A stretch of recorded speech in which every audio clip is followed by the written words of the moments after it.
Most podcasters are really well-intended when they try to grow their show by showing up on other podcasts as a guest or by sharing their episodes with their already warm audience on email and social media. And podcast guesting can work. And email and social media, don't get me wrong, is a great way to stay connected with your existing listeners. And podcast guesting can work, but it's time intensive. You got to pitch yourself. You got to coordinate calendars. You got to block off hours to be able to record. And I'm here to tell you right now that there is an easier way to get in front of these new listeners without rearranging your calendar around other people's recording schedules. And that is why in this episode, I am back with Passell of Tink Media to talk about the underused growth strategy that almost no one is leveraging, and that is newsletter swaps. You're going to learn why these work so well for pulling in new listeners, whether you've been podcasting for years or whether you've just launched your show. And we're going to break down how to find the right partner, get them to say yes, and set up your first newsletter swap so you can start driving new listeners to your podcast in as little as 15 minutes a week. Welcome to Insider Secrets to a Top 100 podcast. I'm your host, Courtney Elmer. Let's make your business binge-worthy. Lauren, welcome back. Thank you for having me. First of all, the episode before this one, if you haven't listened to it, go listen to it because we're talking about one of the most effective ways. I won't say the easiest way, but the most effective way to grow your podcast audience without a whole lot of lift from you. However, in this network that we are building, right, as we're building a business, if we're building a podcast, these collaborators that we have, we're talking about borrowing their audiences and borrowing the trust that they have of that audience to get your show in front of them.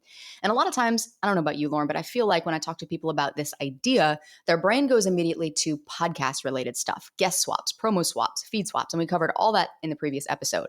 But I want to dig in with you into a swap that you can do even if you haven't launched your podcast yet, even if you don't have big numbers on your podcast, which you don't need big numbers, by the way, or even if you only have a few episodes. Literally anyone can do this no matter what niche you are in if you're willing to put a little bit of time into it. So Lauren, I want to give you a fill in the blank for this. You ready? Yep. A newsletter swap is a wildly effective way to grow your podcast because what?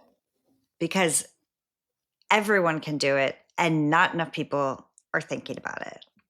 So good. And so true. And I mean, if you think about it, heard about email for years. Why? Because it hasn't changed. Like it's intimate real estate. You're still in the same space as like their bills, their boss, their mom, like their friends, their people that they follow. If you're doing a newsletter swap with them, they already have the trust of that audience, that they've built that list. So you're not just borrowing that audience, you're borrowing trust. Can you give us some examples, Lauren, maybe of newsletter swaps that you've seen done really well? Let's talk through some examples of swaps that you've seen that have worked.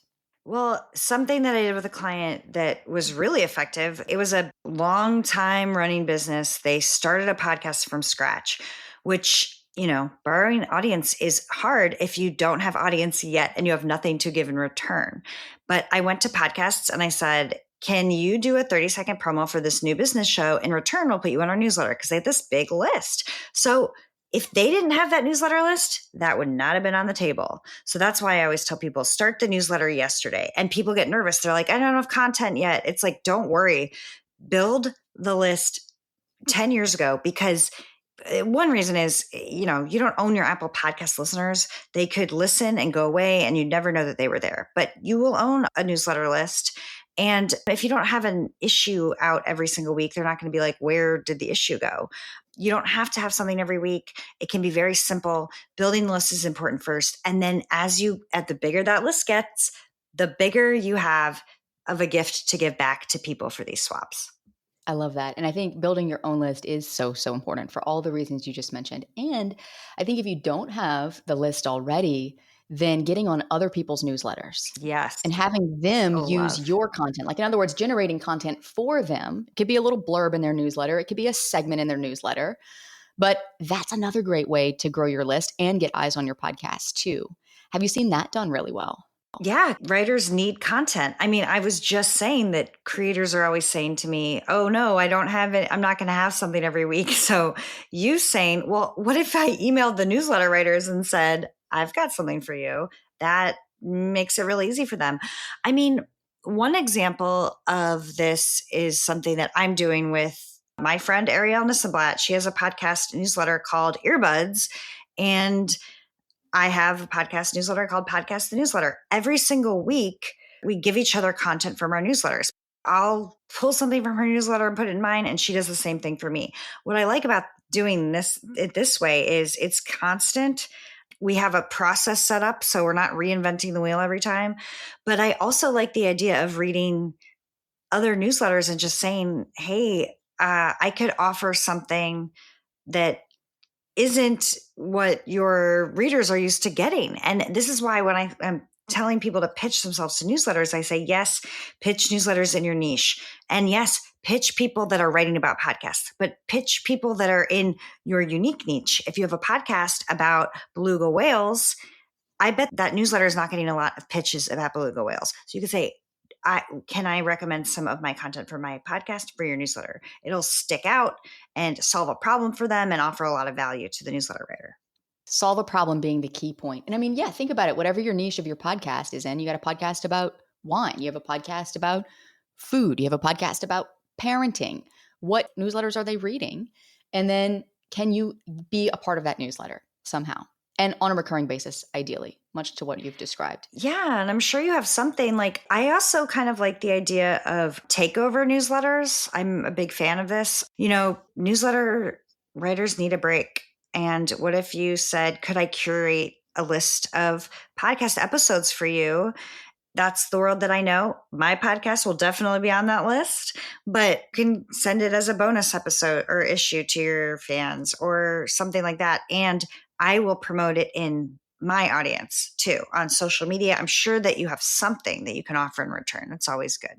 I think it's a great point to remember. Even if you don't feel like you have a big audience right now, you do still have something to offer. And that is saving the writer of that newsletter time. Yes. I think that goes such a long way because exactly what you said, Lauren, like part of the reason why I am inconsistent with my newsletter is because of the time that it takes. And I love the writing, but then it's like when other fires come up in the business or there's other priorities or we're working on a project and we're sprinting towards some goal or whatever, the newsletter can take a backseat. And I'll be the first to admit that. The podcast doesn't, but the newsletter does.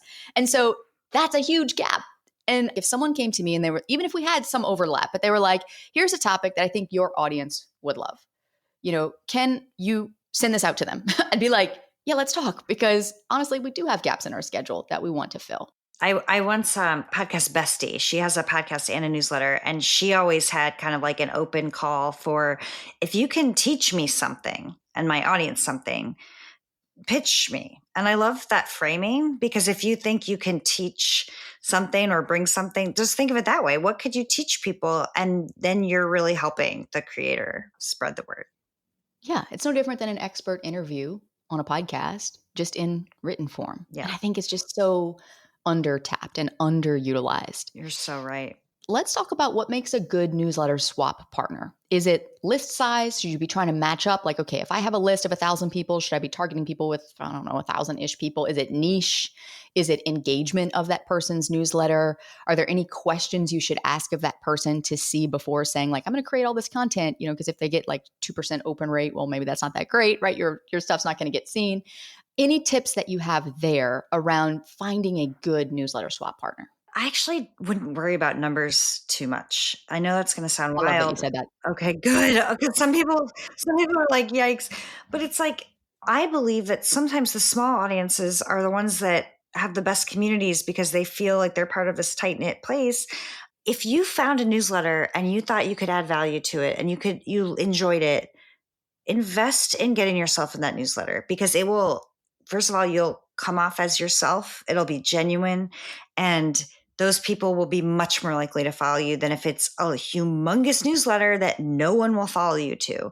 So I would just completely take numbers off the table and go for what speaks to you first. Is there, and because obviously you have to be a newsletter reader or have done some research, which ones, really stood out to you and why, and go there first. I love that. Now, in the previous episode, we talked about some tips around pitching when actually reaching out. So make sure you catch that episode because we broke that down and how to actually reach out like a human and to actually get that pitch opened, read, and replied to. I'm curious, Lauren, let's fast forward. Let's say someone just committed to doing one newsletter swap this month, right? And obviously you want to do this continually over time. But the question that I know that where my brain immediately jumps is, okay, when I'm doing something, what should I be looking for to know that it worked? Is there some sort of, and maybe it's not a number, maybe it's not a metric, but is there something they should be looking for to know that that swap was effective? Yeah. I mean, you can use a tracking link to send your newsletter partner. I think that's a really good idea. You can ask them to send numbers. I would wait like a week or two, or you could do something creative. Like you could say in the thing that you write, come on over and leave a rating or review or something like that. Or let me know that you found me this way or something. I think it would be different for every show, but I think something like that also just stands out a little bit. It also makes you seem a little bit more like a human. So I'm excited to have you. Also, I think anytime you do this sort of thing on your podcast or in your newsletter, you should say, hi, I wanted to say hi to all my new listeners or all my new readers. That signals to everyone else that there's new people coming in too. And it makes those people feel really special and welcome.